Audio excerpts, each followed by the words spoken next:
جو شخص تنہائی میں اللہ رب العزت کو یاد کرتا ہے، یاد کرتے کرتے اس کی آنکھوں سے آنسو نکل آتے ہیں۔ کہا یہ بھی وہ شخص اللہ کو اتنا پسند ہے کہ اللہ رب العزت اس شخص کو بھی اپنے عرش کا سایہ نصیب فرماتے ہیں۔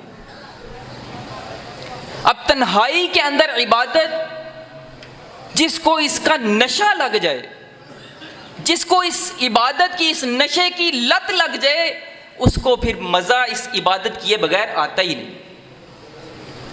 کہا اللہ رب العزت کو دو آنکھیں بہت پسند ہیں۔ کہا ایک آنکھ وہ جو اللہ رب العزت کا بندہ سرحدوں کی حفاظت کرتے ہوئے کرتی ہے۔ کہا ایک آنکھ تو اللہ کو یہ پسند ہے۔ کہا دوسری آنکھ اللہ رب العزت کو وہ بہت پسند ہے جو اللہ رب العزت کے سامنے روتی ہے، گڑگڑاتی ہے، اے اللہ میں گناہ کر چکا، اے اللہ میں بڑے گناہ کیے، میں معصیت کے راستے پر چل پڑا تھا۔ اپنی مناجات اللہ کے سامنے رکھتا ہے، اور یہ مناجات رکھتے رکھتے اس کی آنکھ سے آنسو نکل آتا ہے۔ کہا اللہ رب العزت کو وہ آنسو اتنا پسند ہے کہ ابھی آنسو زمین پہ نہیں گرتا، اللہ رب العزت اس کے تمام گناہ معاف فرما دیتا۔ لیکن مقصد یہ ہے کہ ہم عبادت کریں کیسے، ہم اپنے اندر شوق پیدا کیسے کریں کہ ہم اندھیرے میں، تنہائی میں، جہاں میں کوئی نہیں دیکھ رہا، وہاں ہم عبادت کریں۔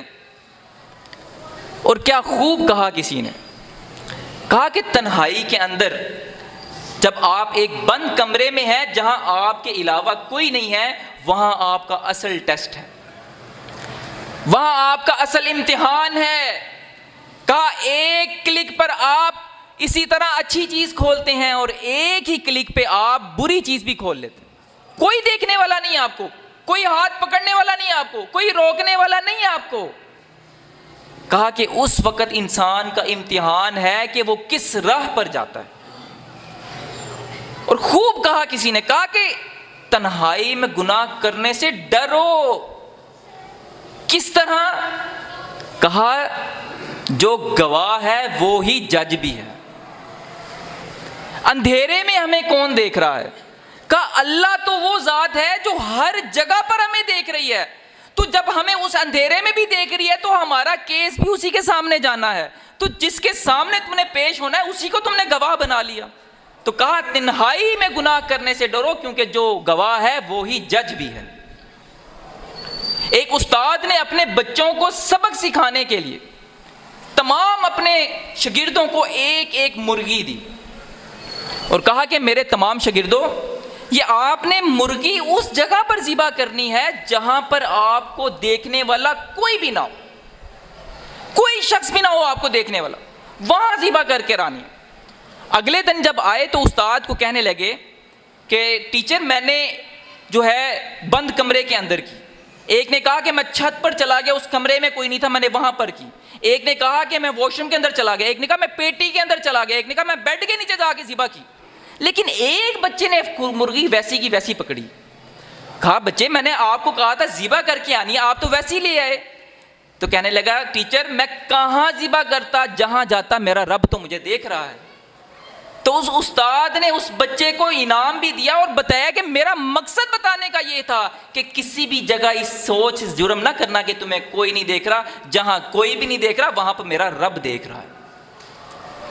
تو اصل مقصد بتانے کا یہ ہے کہ تنہائی کے اندر جب انسان روتا ہے اور آنسو نکل آتا ہے اللہ کے ڈر سے، تو کہا اللہ رب العزت کو وہ آنسو اللہ رب العزت کو اپنے بندے کا بہت پسند ہے۔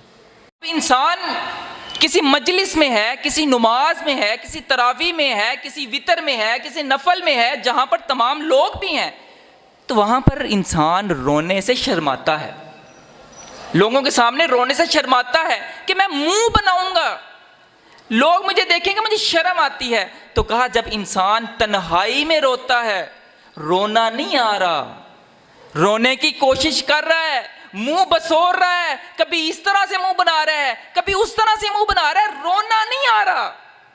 کہا اللہ رب العزت کو اپنے بندے کی یہ ادا بھی اتنی پسند ہے کہ رونا نہیں آ رہا لیکن رونا چاہ رہا ہے. اسی تسلسل میں اس کے آنکھ سے جو آنسو نکلتا ہے وہ رب کو اتنا قیمتی ہے کہ رب اس آنسو کے بدلے اس کو عرش کا سایہ نصیب فرماتا ہے.